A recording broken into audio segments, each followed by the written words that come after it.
అప్పులు చేయదలుచుకోలే, పప్పు కూడు వండదలుచుకోలే. అప్పు చేసిన పప్పు కూడు ఎప్పటికైనా మనకు ముప్పే అని, అప్పు మనకు ముప్పు అని నేను స్పష్టంగా నిర్ణయించుకున్నా. అందుకే కూడ తీసుకొని తెలంగాణ రాష్ట్ర ఆదాయం పెంచుకొని ఆదాయాన్ని పెంచాలి, పేదలకి పంచాలి అన్న ఆలోచనతోని రాష్ట్ర ప్రభుత్వాన్ని ముందుకు నడిపించదలుచుకున్నాం. అందుకే మీరందరూ సహకరించండి. చూపెడతానందుకు కొంతమంది దొంగలకు నా మీదేమైనా కోపం ఉంటే ఉండొచ్చు. అంటే అన్నా అంటాడు హరీష్ రావు రేవంత్ రెడ్డి అధికారిక కార్యక్రమాలలో తిడతాడు ఎందుకని. ఆయన ఇవాళ మాట్లాడుతుంటే చంద్రశేఖరరావు గారంట తెలంగాణ జాతిపిత అంట. మిత్రులారా, ఇట్లా మాట్లాడితే ఇంకా నేను ఏదో ఒకటి అనకపోతే ఎట్లయితుంది మీరు చెప్పురు. జాతిపిత గురించి మీకు తెలుసు కదా.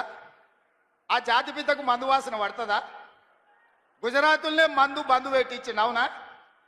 ఆ జాతిపిత గాంధీ ఆశ్రమాలలో ఉన్నాడు, నిరాడంబరంగా ఉన్నాడు. మరి ఈ జాతిపిత వాసన లేకుంటే నిద్ర లేస్తాడా? ఆ జాతిపిత ఎక్కడా? ఈ జాతిపిత ఎక్కడా?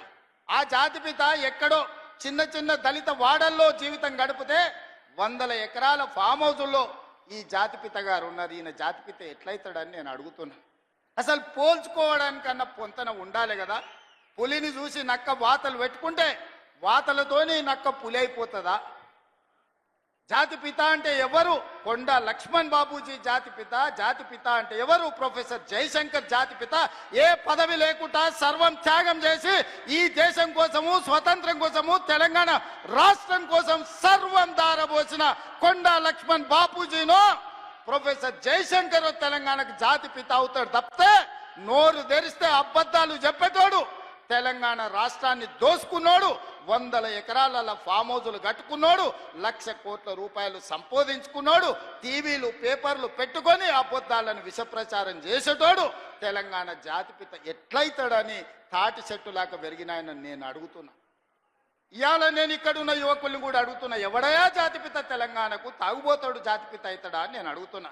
త్యాగాలు చేసినోడు తెలంగాణకు జాతిపిత అవుతాడా? తాగుబోతాడు తెలంగాణకు జాతిపిత అవుతాడా అని నేను అడుగుతున్నా. ఒక జయశంకర్, ఒక కొండా లక్ష్మణ్ బాబుజీ తెలంగాణ జాతిపితలు అవుతారు తప్పితే తెలంగాణను జలగల్లాక పట్టి పీడించుకున్నవాడు, తెలంగాణ ప్రజల రక్తం దాగినోడు ఎవడు జాతిపిత కాడు. ప్రొఫెసర్ జయశంకర్ గారు ఊరిని రెవెన్యూ విలేజ్ చేయకుండా అవమానించిన చరిత్ర మీదైతే ఆ రెవెన్యూ విలేజ్ చేసిన చరిత్ర మాది. కాళోజీ కళాక్షేత్రాన్ని పూర్తి చేసిన చరిత్ర మీదైతే 10 ఏళ్ళు పడవ పెట్టిన చరిత్ర మీది. అందుకే మిత్రులారా, ఈరోజు రాష్ట్రానికి బడ్జెట్ ఆదాయము తగ్గిపోయింది. బట్టి విక్రమార్క గారు పోయినసారి బడ్జెట్ 2,91,000 కోట్ల రూపాయలకు పెట్టిండు. కానీ వాస్తవంగా మేము గతంలో వేసిన అంచనాల కంటే తగ్గించి ఆర్థిక పరిస్థితి అబద్ధాలతో ఉండకూడదని బడ్జెట్ను తగ్గించే పెట్టినాం. అయినా అంచనాల మేరకు ఆదాయం రాలే. ఇవాళ మేము పెట్టిన బడ్జెట్ 70,000 కోట్ల రూపాయలు తక్కువతో ఈరోజు బడ్జెట్ ముగియబోతుంది మార్చి 31 తారీఖు నాడు.